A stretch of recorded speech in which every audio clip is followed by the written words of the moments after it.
Obrigado, amado. Glória a Deus. Graça e paz, irmãos. Amém. Mais uma vez, pela graça de Deus, bondade do Senhor, estamos aqui para falar a sua palavra, Abra a sua Bíblia em Mateus, capítulo 3.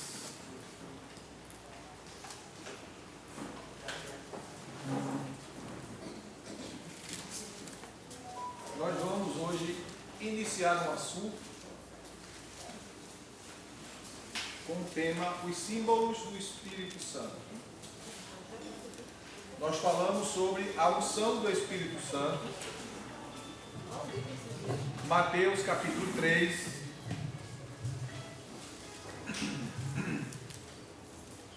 E o versículo 13 ao verso 17. Elevez-vous, s'il vous plaît.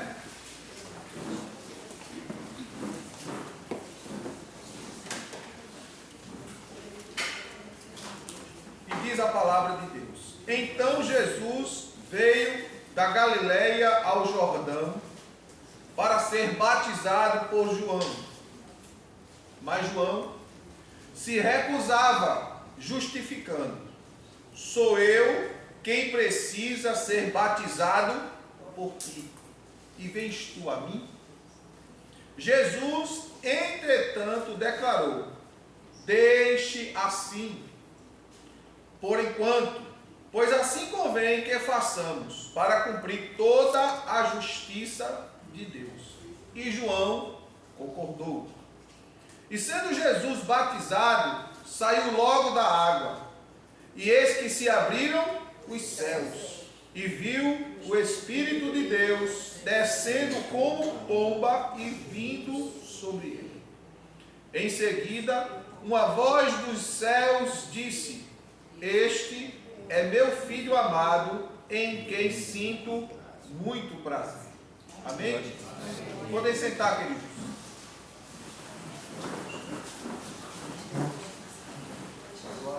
Vocês estão me ouvindo bem?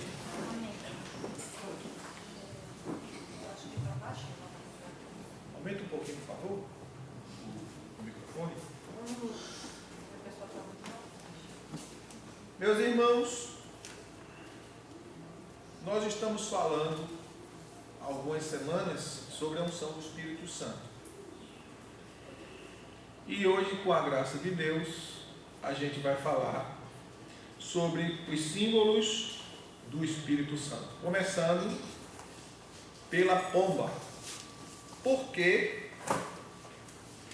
a pomba é o símbolo que retrata a pessoa do Espírito Santo. As manifestações do Espírito Santo devem ser vistas como afirmações de Deus naquilo que Ele, o Espírito Santo, está realizando.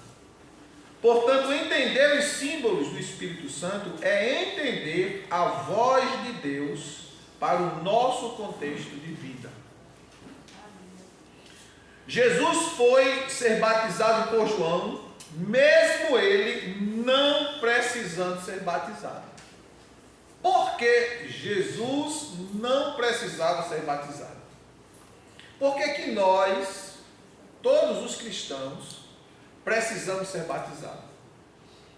Quando o próprio Jesus diz, em Marcos 16, 15 em diante: ide por todo o mundo, pregai o Evangelho a toda criatura. Quem crer e for batizado será salvo. Agora, por que o Evangelho foi pregado a criatura e não a filhos? Aí está a diferença. Jesus não era criatura. Jesus era o próprio Filho de Deus. Então, quem precisa ser batizado são as criaturas que se tornaram filhos. Porque todo aquele que não serve e não confessa a Jesus Cristo como Senhor e Salvador, ainda não é filho, é criatura.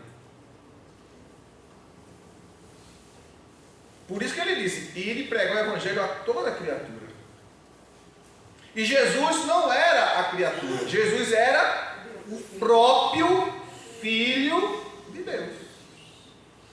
E ele não precisava ser batizado porque ele era filho. Segundo, porque ele não tinha pecado. Então ele não precisava.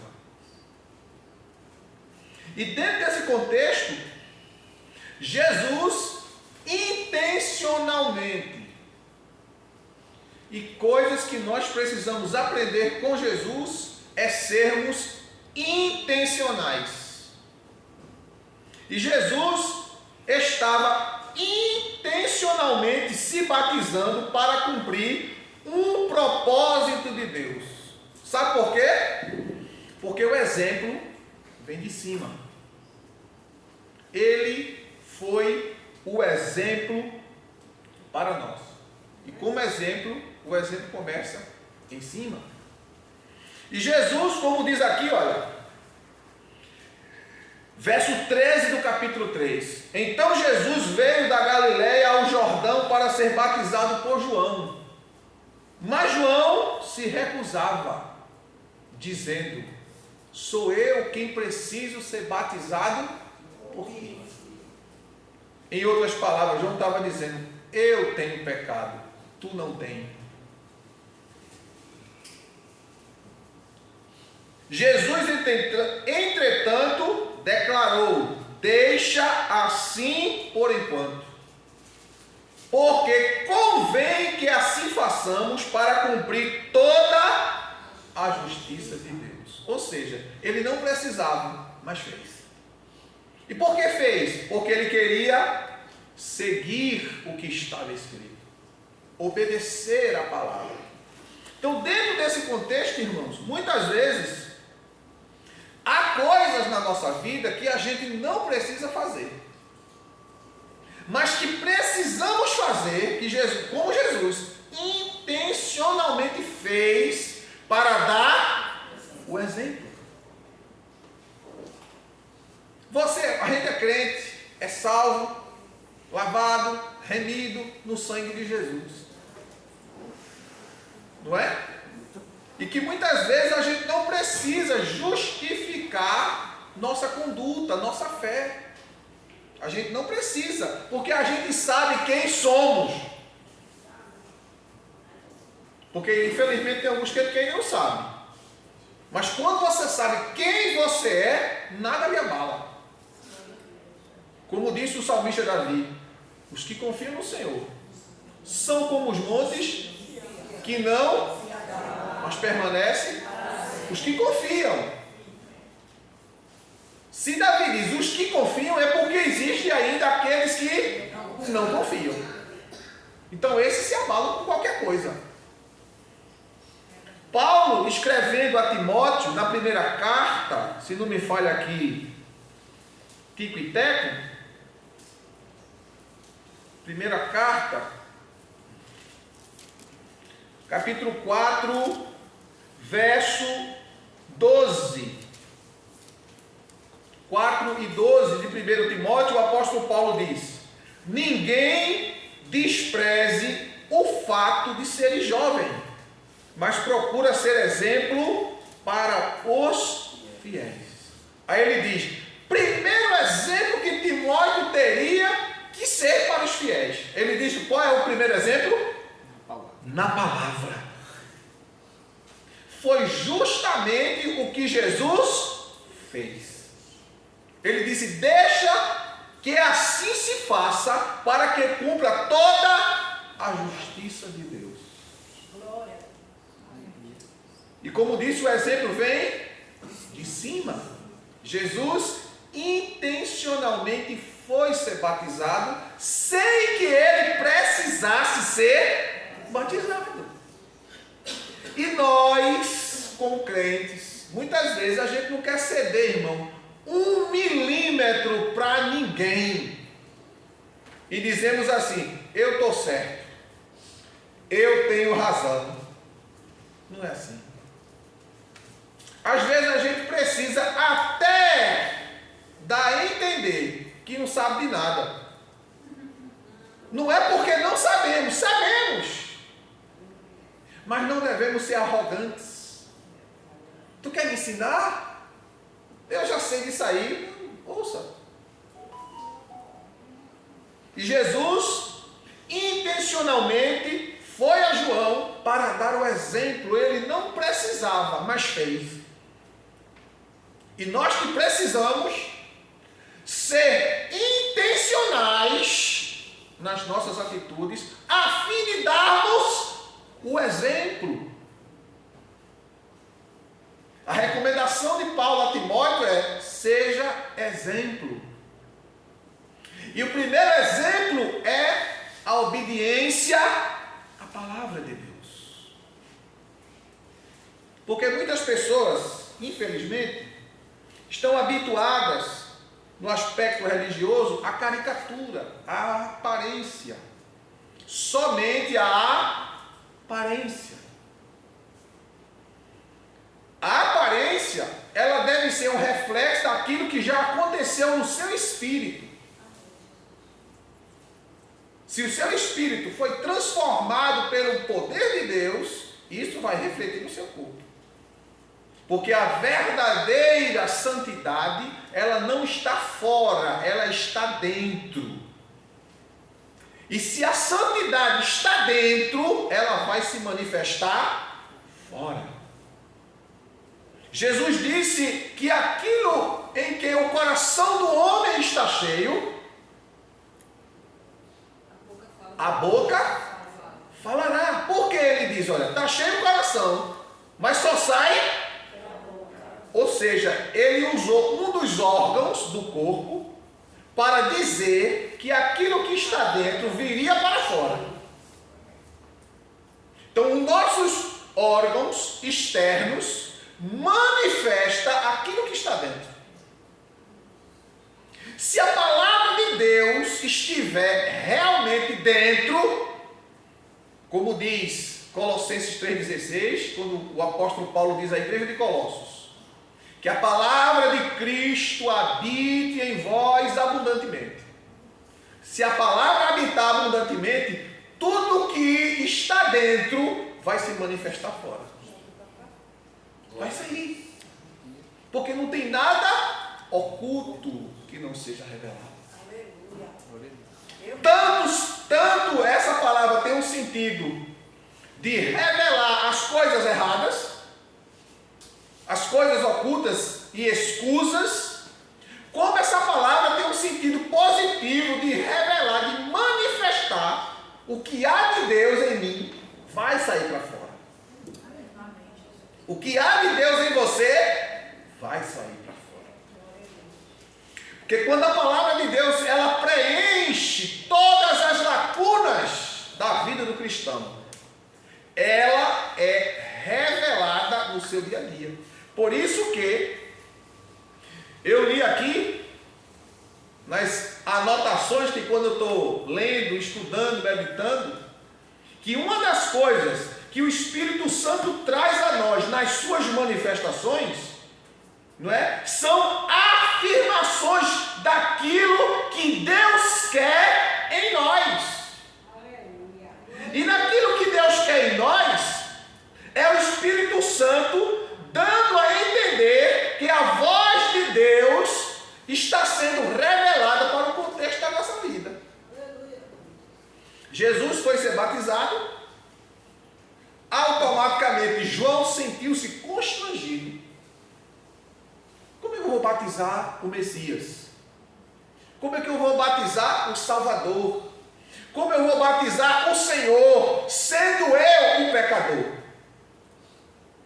Veja que foi difícil para João. Tem que batizar uma pessoa em que não tinha defeito. É tanto que o apóstolo João, no capítulo 1, verso 29 do Evangelho, diz: eis o Cordeiro de Deus que tira o pecado do mundo. Ele veio para tirar, mas ele não tinha. Ele veio para tirar o meu, o teu e o nosso. Mas ele não tinha. Aleluia. Mas, por obediência, ele se batizou. Não, João, eu preciso fazer. Ou seja, eu preciso dar um exemplo. Jesus não ficou dizendo, não é, João, realmente eu sou o cara, sabe? Então eu não preciso. Não. Jesus, olha, irmãos, quando a gente olha para Jesus, a gente fica constrangido, porque Ele era, e como Ele é, e a gente que não é nada, muitas vezes estufa o peito. Eu já sei, não preciso que ninguém me diga. Não quero ouvir ninguém, eu já sei de tudo. Coitado. O apóstolo Paulo, escrevendo a Timóteo, diz: este está inchado e não sabe de nada.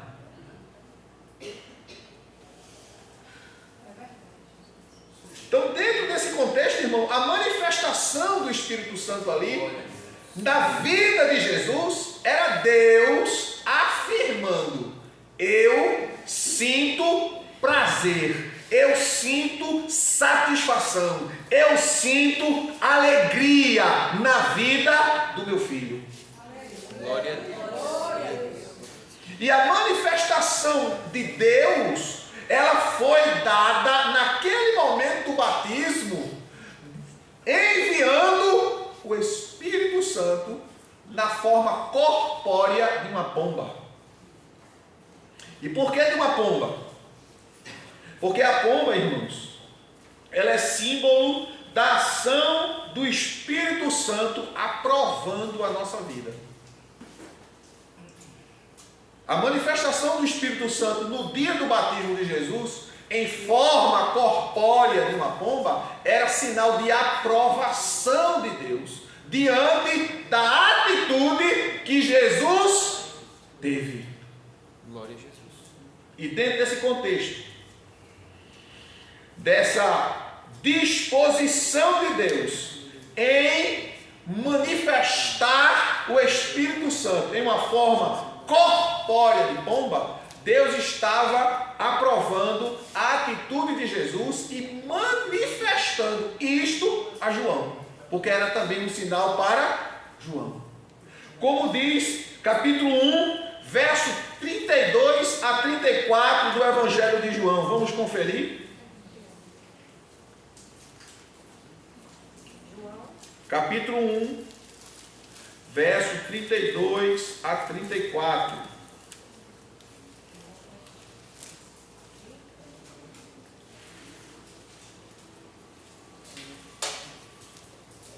E João testemunhou dizendo: vi o Espírito descendo do céu como uma pomba e permanecendo sobre ele. Eu não conhecia. Aquele, entretanto, que me enviou a batizar com água, me disse: aquele sobre quem vires descer e permanecer o Espírito Santo, esse é o que batiza com o Espírito Santo e com fogo. E eu, de fato, vi e testifico que este é o Filho de Deus. Glória a Deus. Aleluia. Então, a descida do Espírito Santo foi para manifestar a aprovação de Deus para com o seu Filho, e era um sinal, ao mesmo tempo, para o profeta João Batista. Se alguém ouvir e segui-lo, o Espírito Santo testificará sobre ele.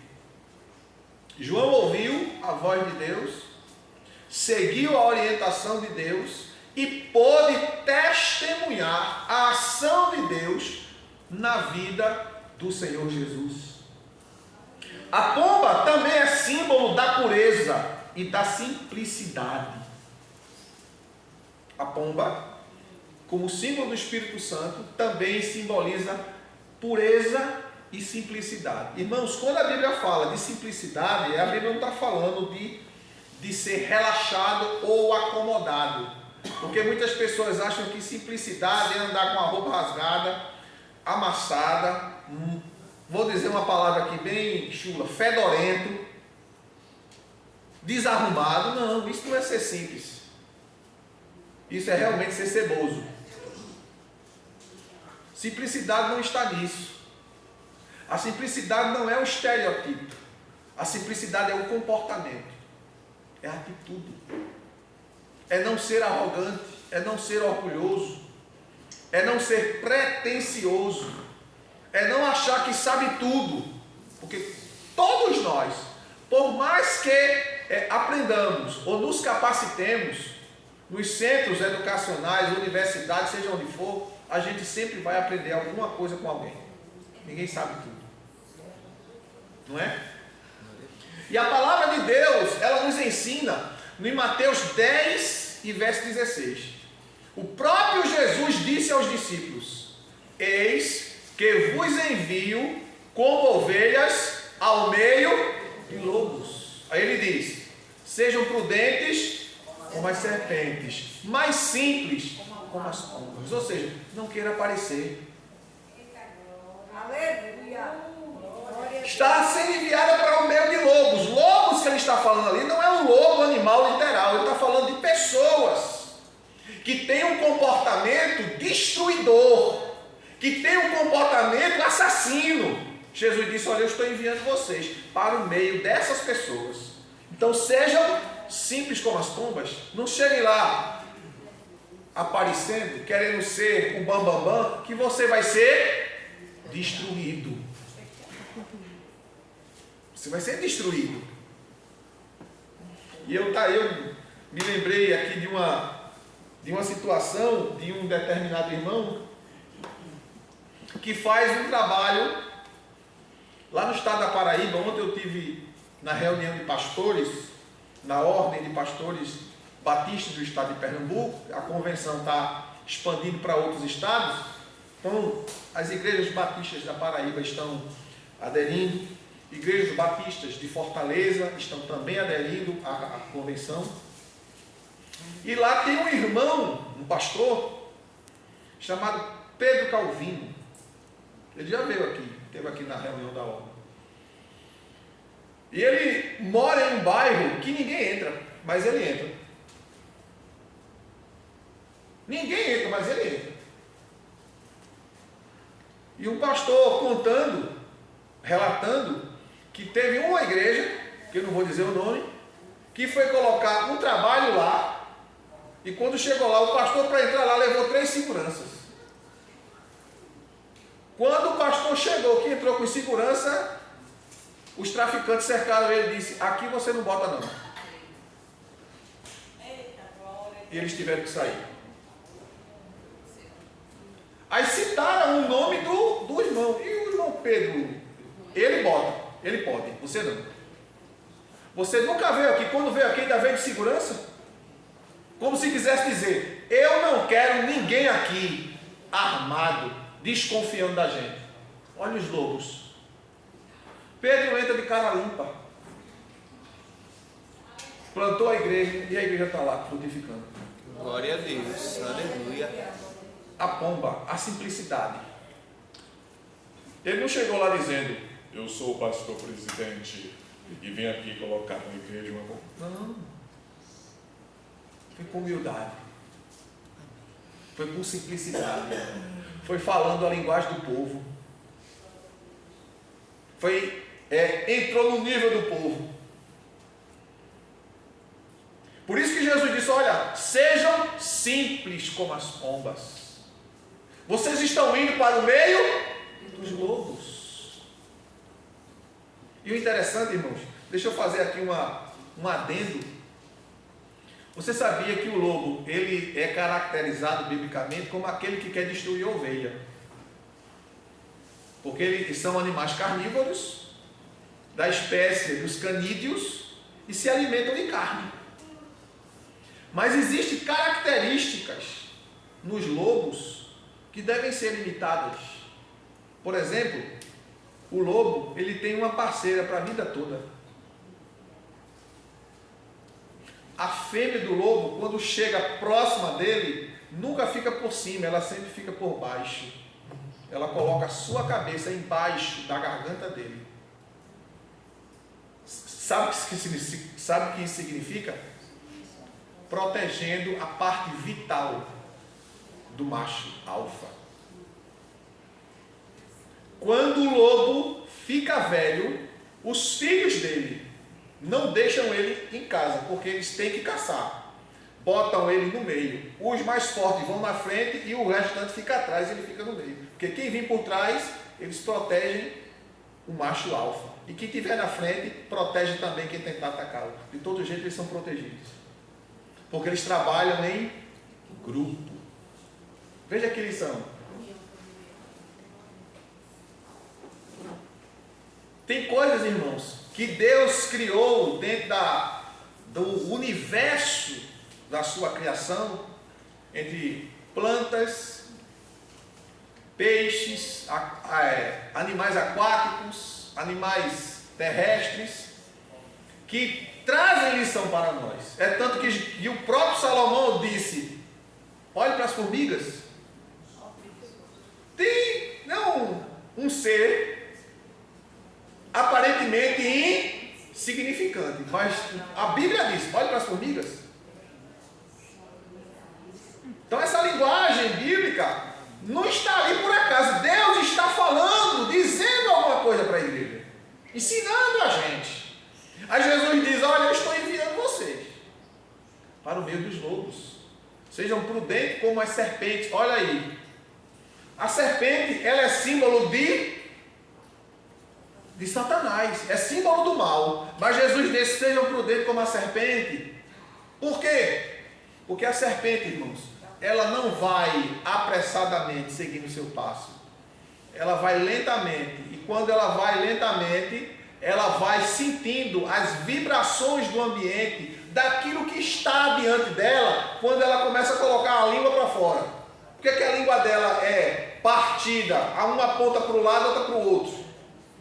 É porque ela vai sentindo a vibração de quem está adiante. Se ela perceber que tem alguma coisa antes, ela muda a rota. Fala de prudência. Eu não vou para ali porque ali está o perigo. Vou para cá. Muda a rota. Aí Jesus diz: olha, sejam prudentes como as serpentes. Examina aonde é que tu vai pisar. Vê com quem tu vai falar. Vê a forma que tu vai tratar. Seja simples como as pombas. Glória a Deus. Glória a Jesus. Aleluia. Então, irmão, o Espírito Santo em nós, ele age em nós de uma forma sobrenatural. E isso torna mais evidente quando o Espírito Santo aprova a nossa vida, nossa Glória a atitude. Jesus. Aleluia. As nossas atitudes estão aprovando, irmãos, de fato, a ação do Espírito Santo em nós?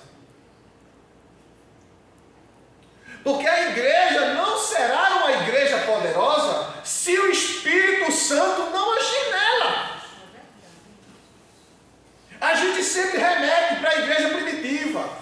Não porque a igreja primitiva tinha isso, não porque a igreja primitiva tinha milagre, não porque a igreja primitiva fazia coisas extraordinárias. Mas olha a vida dos irmãos da igreja primitiva para a igreja de hoje. Os irmãos faziam a questão de estar no culto, e a Bíblia diz que ele ia para o culto quantos dias da semana? Todos os dias. Hoje na igreja da era moderna, a gente tem dias alternados para que as famílias consigam organizar suas atividades domésticas e profissionais. Porque o trabalho, irmãos, não é um fardo, o trabalho é uma bênção de Deus. Então Deus dá o trabalho para a gente ter o nosso sustento. Deus deu o trabalho para a gente receber dele tudo de bom.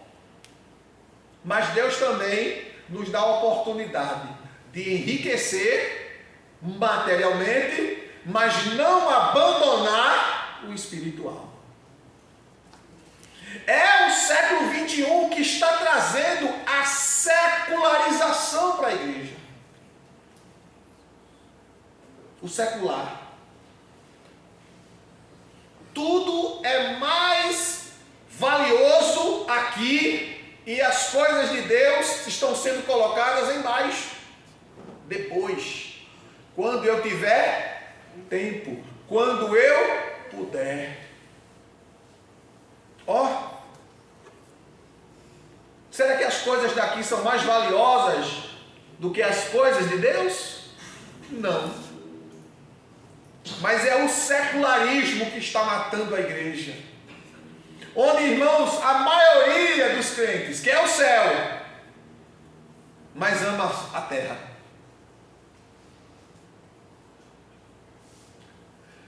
Quer ir para o céu, mas não se esquece de nada aqui. Tudo daqui é motivo de briga. Quer aparecer, quer se destacar, quer ser visto, quer ser aplaudido, quer ser ovacionado. Não é pecado, irmãos, você reconhecer o dom de Deus na vida do outro. Não dizer, irmão Jorge, parabéns pela sua atitude, Deus me usou. Reconhecer os dons de Deus na vida do irmão, isso não é pecado. Dar um elogio ao irmão não é pecado. Não. Mas o que é que o pessoal está fazendo? O pessoal está mais preocupado em se destacar, em aparecer, porque eu tenho que fazer, porque eu tenho que ver, porque ninguém me vê, ninguém me aplaude. A gente sabe que isso é do homem. Como eu disse, reconhecer não é pecado. Mas quando você começa a ficar só preocupado só com isso, você está secularizando sua vida espiritual. Você precisa espiritualizar toda a sua vida.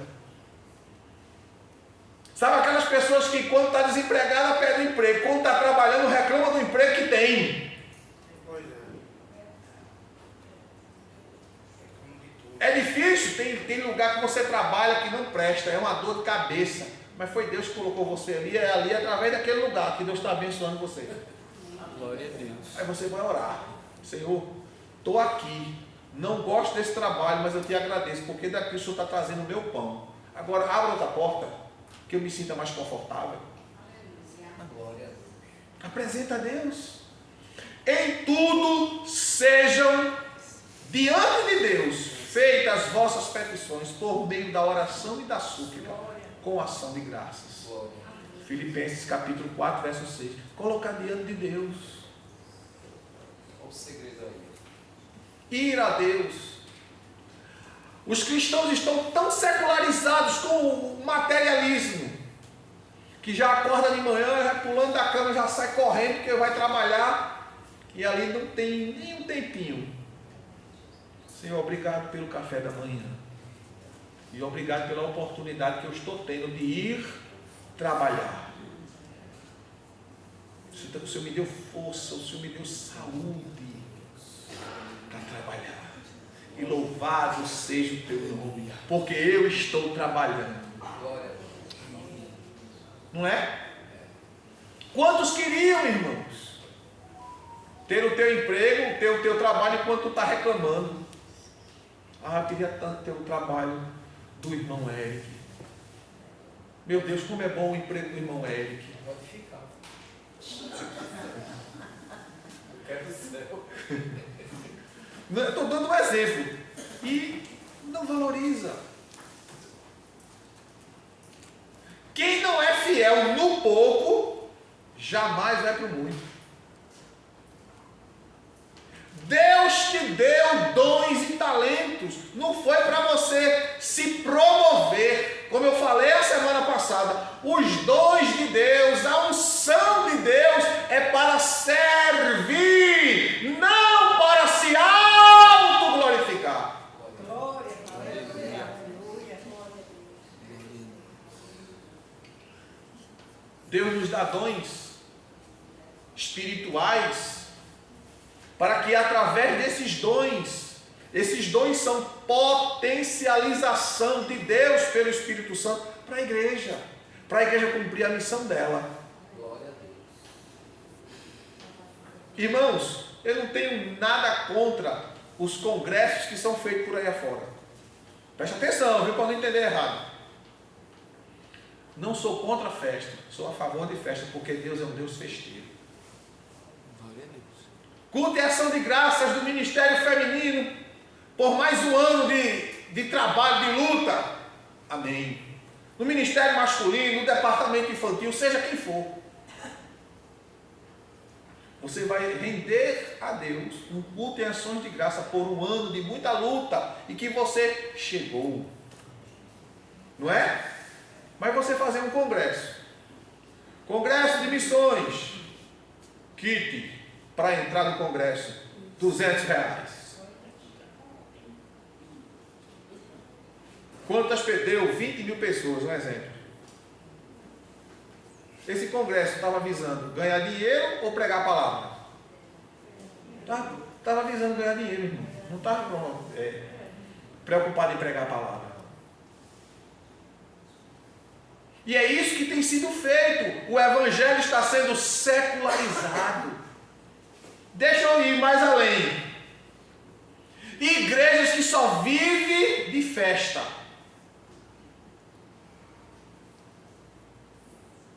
É festa em janeiro, é festa em fevereiro, é os 12 meses de festa.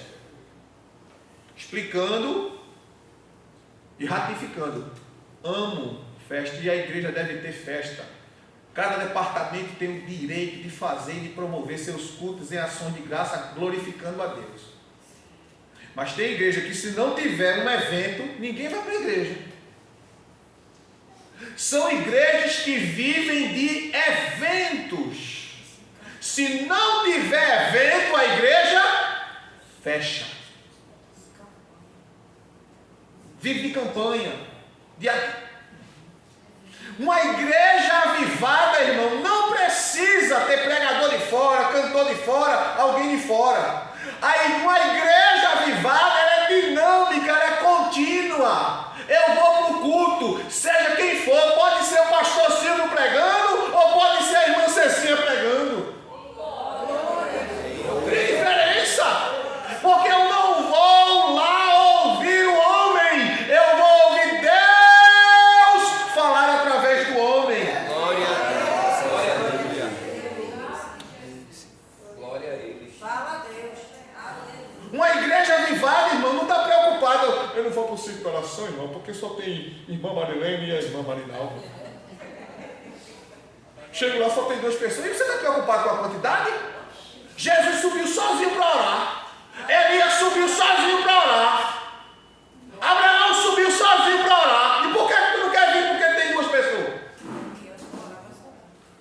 Tu vem para ver a quantidade ou tu vem para orar? Não, pastor, porque é bom quando tem muita gente. É bom ter muita gente, mas também é bom quando tem um só. Porque tu não vai orar, Marilene, abençoa minha vida, perdoa meu pecado, irmã Marinalva, me purifica. Não, você vai falar com Jesus. Se tiver um, ele ouve. Se tiver 100, ele ouve do mesmo jeito. Amém. Glória a Jesus. Uma igreja avivada, irmãos, ela não é movida por eventos. Uma igreja avivada cheia do Espírito Santo, com a aprovação de Deus, com evento ou sem evento, ela está no culto. Com pregador de fora ou não, ela está no culto. Com cantor ou não, ela está no culto. Porque ela vem se reunir com o corpo, é o corpo se reunindo para adorar. Glória a Jesus. É o corpo se reunindo para buscar. É o corpo se reunindo para sentir, para receber algo da parte de Deus. Como diz Atos, capítulo 2, versos 43 ao 47. E perseveravam na doutrina dos apóstolos, na comunhão, no partir do pão e nas orações. Verso 43. E em toda alma havia temor. Não era no pastor Pedro, não era no pastor Lucas, não era no pastor Tiago. Em toda alma e toda a igreja era cheia do Espírito Santo. Glória a Deus. Aleluia. Verso 44.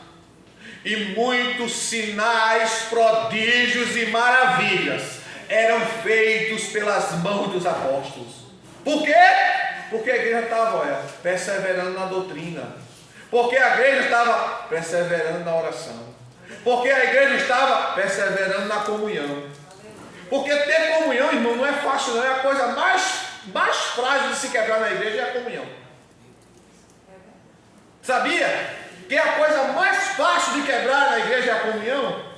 Basta ter uma discussão, uma discórdia. Um brigou com o outro, daqui a pouco, os dois que deviam se resolver, toda a igreja está sabendo. O senhor está sabendo? O quê? A irmã Janine, ela brigou com a irmã Macigreide. Eu estou dando um exemplo, viu? Ela ficou com raiva porque a irmã Macigreide foi de preto, e também estava de preto, e começou ela para de jarro. E ela cantou, viu?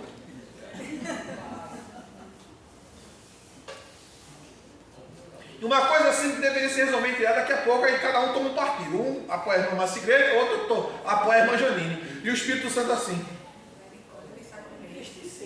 entristecido. Porque o povo preocupado com a roupa da outra, com o cabelo do outro. Em vez de se preocupar, irmão, deixa o cabelo da irmã. Ela não gosta de pintar de vermelho, deixa ela pintar de vermelho.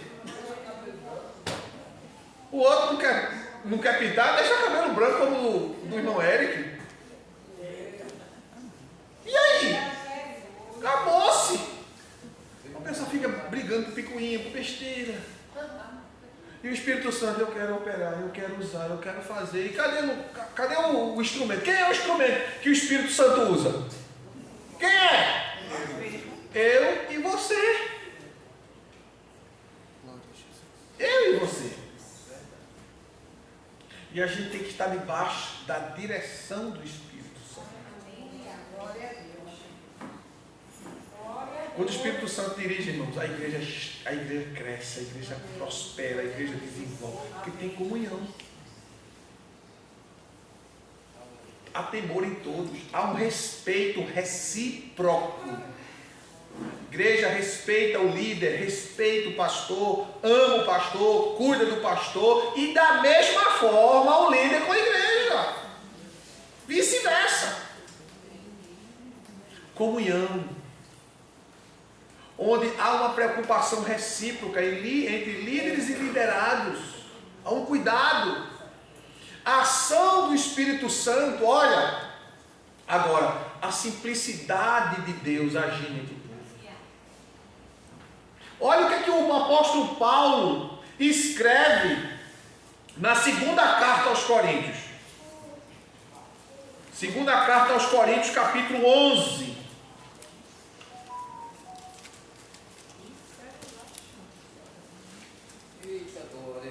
Capítulo 11 e versículo 3 da segunda carta aos Coríntios.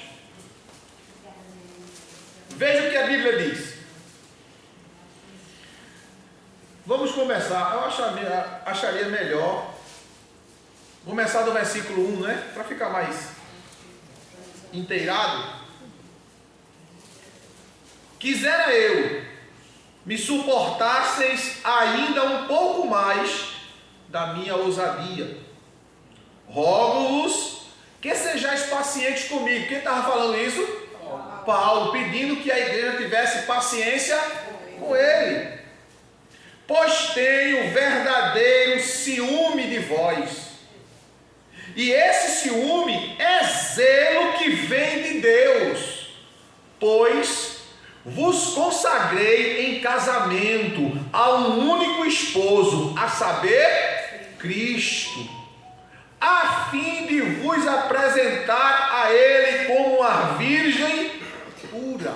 Olha a preocupação de Paulo. Me suporte, porque o que eu estou falando, o que eu estou ensinando a vocês, é para o bem de vocês, porque eu vou apresentar vocês a Cristo, que é o esposo, como uma virgem pura, imaculada, sem mancha.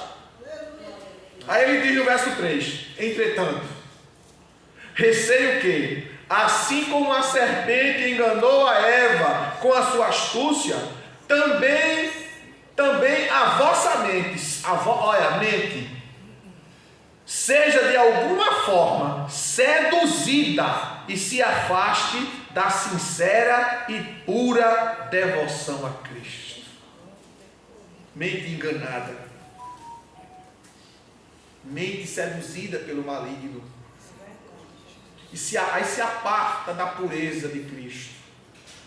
Porque ele, sendo Deus, se tornou homem e viveu a forma mais simples. Irmão, Jesus poderia ter nascido em uma família de sacerdotes, ia herdar riqueza e luxo, ia estudar nas melhores escolas e ter a melhor comida.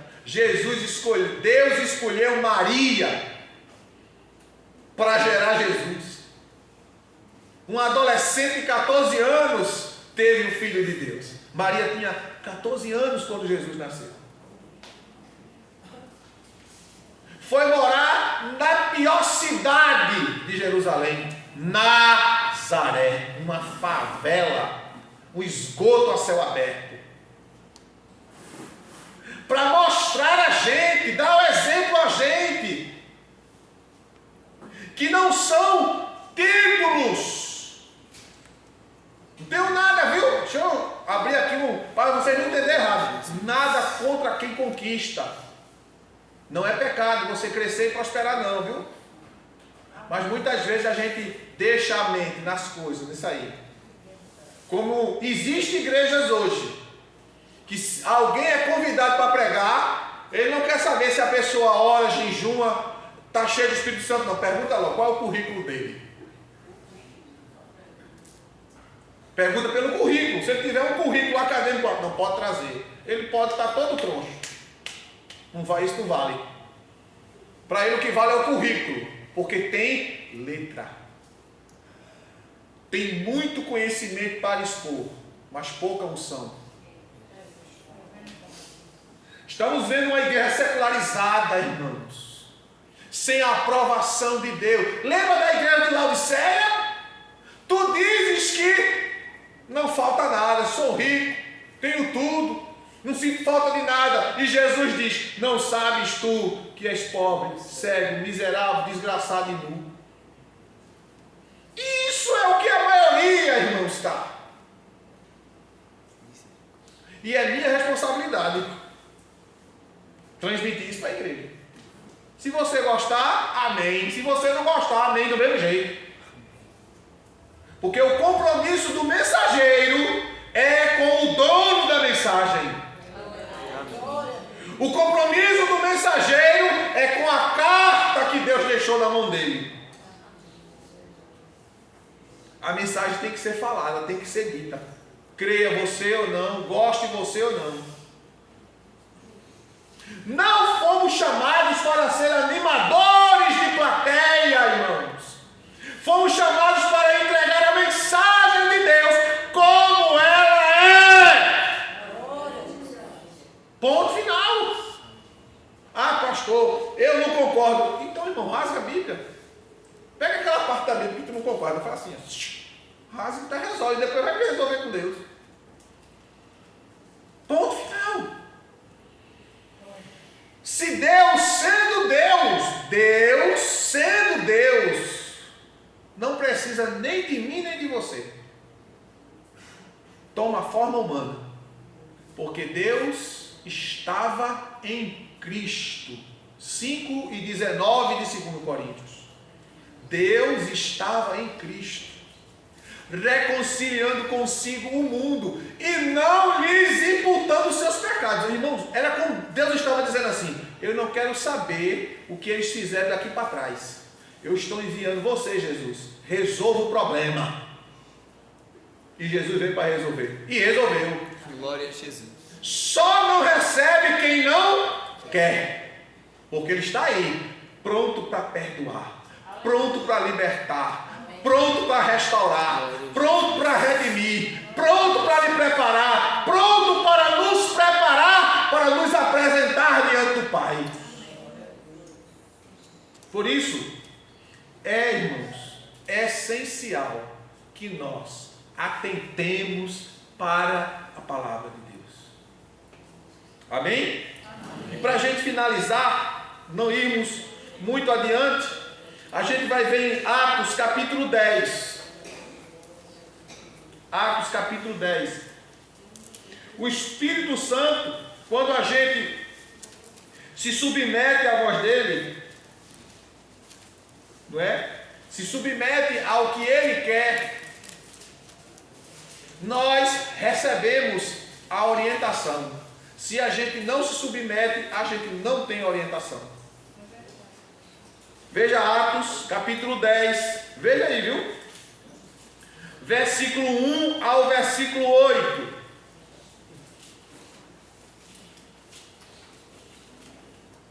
Acharam?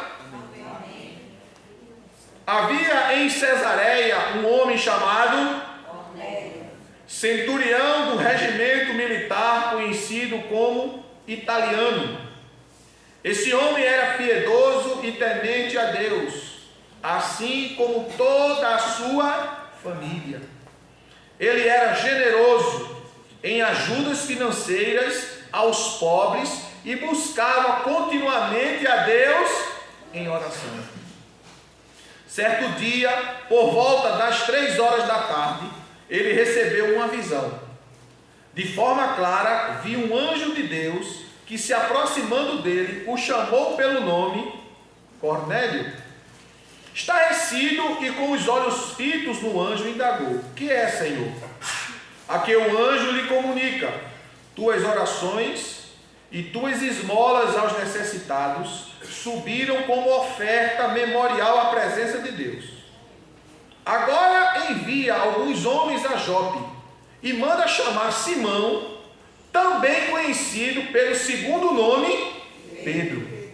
E ele está hospedado com Simão, o curtidor de couro, cuja casa fica à beira-mar. Assim que o anjo que lhe falava se retirou, chamou 2 dos seus servos e um soldado piedoso dentre todos os que estavam a seu serviço, e compartilhando com eles tudo o quanto havia se passado, os enviou a Jope. Mesmo capítulo, versículo 19 e o versículo 20. Pedro ainda refletia sobre a visão quando o Espírito Santo lhe ordenou: Simão, eis que estão à porta 3 homens que te procuram. Prepara-te, desce e não tenhas receio de ir com eles, pois eu os enviei a ti. Veja bem, Cornélio está em casa, o anjo do Senhor chega e fala para ele: Cornélio, eu tenho recebido tuas orações e as tuas ajudas financeiras que tu tem dado aos pobres e necessitados. Agora, manda chamar a Pedro, que está na casa de Simão o curtidor, porque ele vai te ensinar o que é necessário fazer. Olha, irmãos, o anjo não estava ali falando com Cornélio? Por que o anjo não ensinou logo tudo para ele? Não era mais fácil? Era ou não? Era. Não. Mas ele disse: não, manda chamar Pedro. Porque a missão, irmãos, é minha. A missão é tua. Não é do anjo. E Pedro estava na casa de Simão o curtidor, que morava à beira-mar. E a Bíblia diz que ele subiu ao terraço para orar. E quando ele foi lá, subiu a orar, a Bíblia diz que Deus trouxe uma visão a Pedro. E Pedro viu um lençol descendo do céu, cheio de animais, répteis e quadrúpedes, que os judeus não comiam, nem tocavam, porque eram considerados impuros, imundos. E este lençol, Pedro vendo esse lençol descendo do céu, o Senhor diz: pega, mata e come. Ao que Pedro diz: não, Senhor, nunca coloquei coisa incomum ou impura na minha boca. Aí Deus diz para ele: não digas o que é impuro, aquilo que Deus purificou. Ao que Pedro, quando acaba de ter esta visão, o Espírito Santo, como você acabou de ler aí, no verso 19, Pedro ainda refletia sobre a visão quando o Espírito Santo lhe ordenou: Simão, eis que estão à porta 3 homens que te procuram. Verso 20: prepara-te, portanto, desce e não tenhas receio de ir com eles, pois eu os enviei aqui. Mas quem foi que falou com Cornélio? Foi o anjo ou foi o Espírito Santo? Foi o anjo, está dizendo que foi o anjo. Não é que está aqui, ó, no versículo 3, 10 e 3, certo dia, por volta das 3 horas da tarde, ele recebeu uma visão de forma clara. Viu um anjo de Deus que se aproximou dele e chamou: Cornélio. Quando Deus fala com Pedro lá, diz: olha, eu enviei.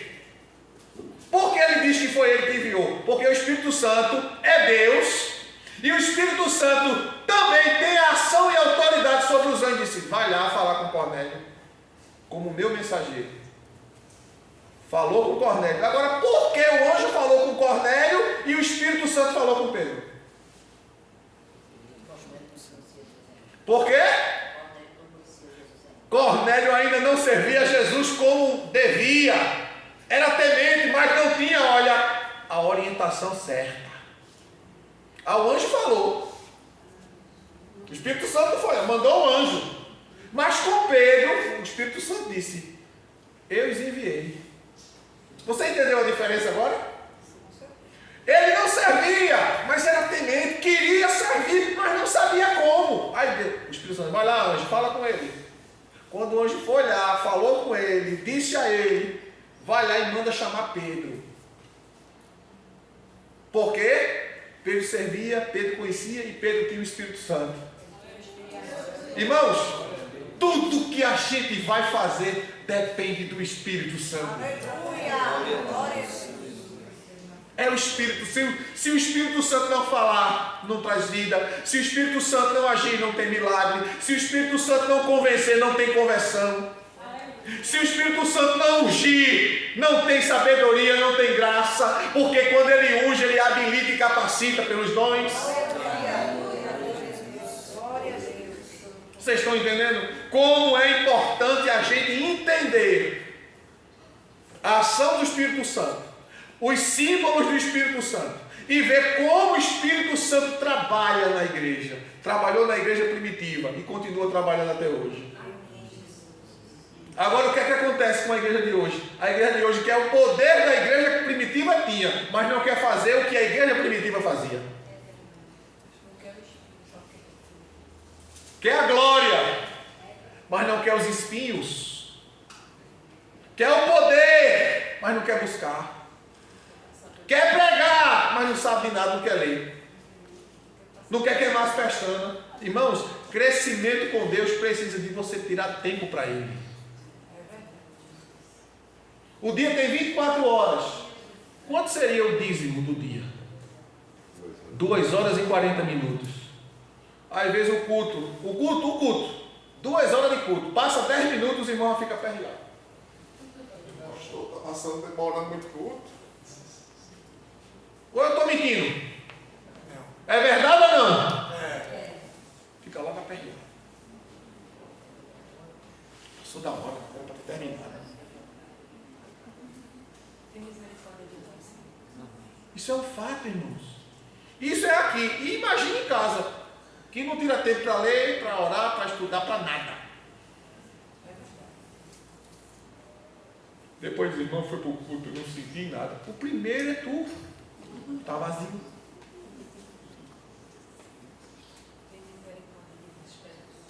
Que o Senhor Jesus use de misericórdia para conosco e derrame sobre nós o seu Espírito sem medida, porque Ele não nos deu o Espírito limitado. Deus derramou o Espírito Santo sem medida sobre a vida da igreja. Amém? Amém. Espero em Deus. Se você não entendeu, assista lá no canal, que vai estar lá postado no canal. Assista de novo, anote todos os textos e leia tudo até você entender. Amém? Que Deus